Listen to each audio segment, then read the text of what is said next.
and came out with a purpose. Now, you might want to just take your little notes on this one.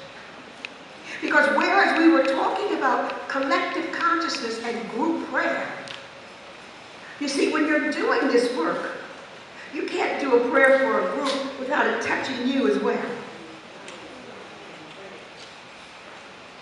So this purpose that they pinned was the center of peace is aligned with the infinite abundance of God as it expresses through the center as financial freedom right now. I'll repeat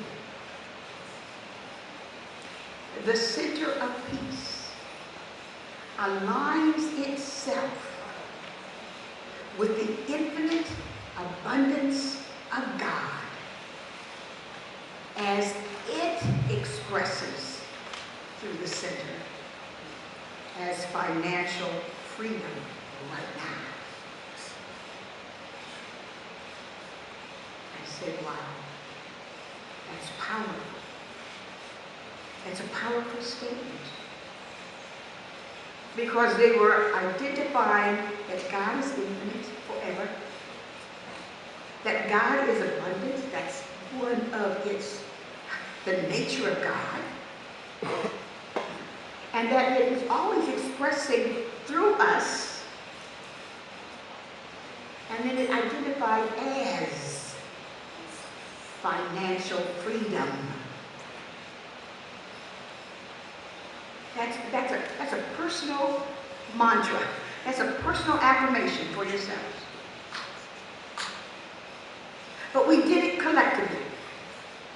Each one of the students had a step. You know the treatment steps. We'll just we'll give reference to them in a moment. Each one of them had a step that they had to formulate based on that purpose statement. First step, recognition. They had to recognize all that God is as it relates to abundance.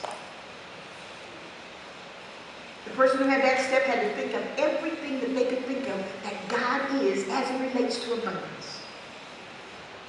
Using examples as God is abundance as is represented in nature by the trees, or the leaves on the trees.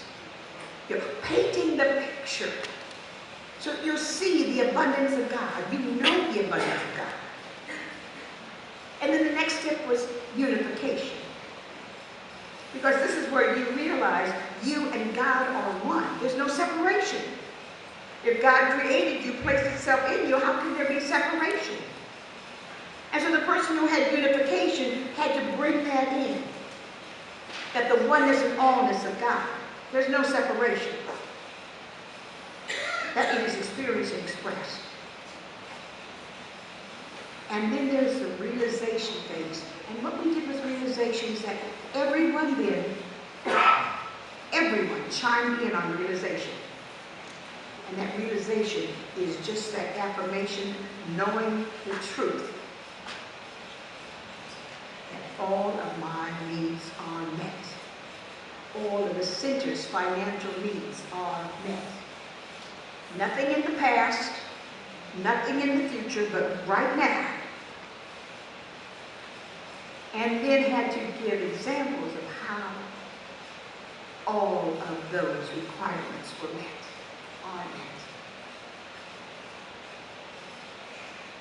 The next step was Thanksgiving. The person who had Thanksgiving gave thanks for the demonstration, identifying more of that which was the center was thankful for. And then the last was release. Releasing the treatment because it's done. After you've gone so well into stage 1 and stage 2, and there's union, and then you do the realization, what is left? But hallelujah. Because it's done. And the release, it's done. That treatment treatment took 35 minutes. Those students were animated. They were convicted. They knew. And we said benediction and said, good evening. That was at 9 p.m. on Wednesday night. 9 a.m. on Thursday morning, I received a call from this establishment. Before we'd gone round and round talking about the space heaters that they were going to use and how we're going to get our heat, and the space heaters weren't working. He said, that's what you have to deal with. At 9 a.m. on Thursday morning, they called to let me know that they were turning on the heat in our offices. I want each one of you to walk back there and feel the warm. What happened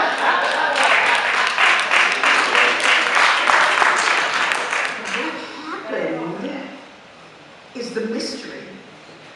If we could wrap our minds around it, we can see that it wasn't a mystery. What happened for 3 seasons of us saying it wasn't comfortable, it wasn't warm, was the conviction of a group of individuals who just knew the truth. Knew the truth. Spoke it with conviction and knowing. The unformed substance did its work. I am knowing, I am convinced that that body of students, the door was already open, it just allowed us to see through. It was already given. It allowed us to see that, yes, this is what we require. And it's already ours. So just receive it. And at 9 a.m., we received that. And by, Patrick has to tell us, whatever the time was, before noon, I believe the heat was flowing through the building. We know how it works, but we're a part of it. What it does, it takes the impress of our thoughts, our beliefs. It forms the mold.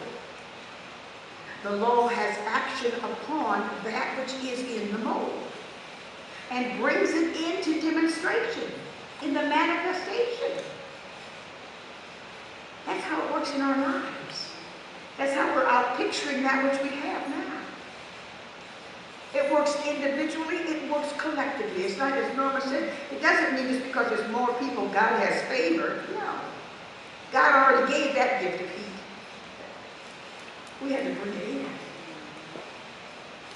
And so what I'm saying is, when we're setting a new normal for the center of peace, collectively, the difficult part, we've got to be on one accord. We've got to be in one mind. We've got to agree. Why do you think,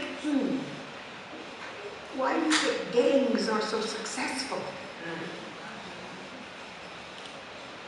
Why do you think gangs are so successful?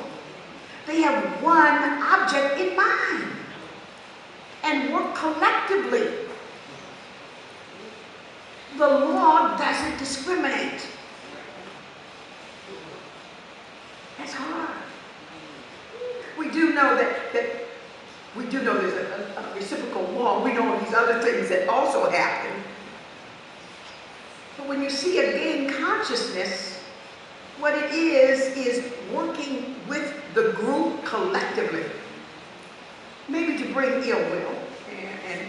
And we do know how the law of circulation and all flows into this. I don't want to forget that part. But there is a collective consciousness always working.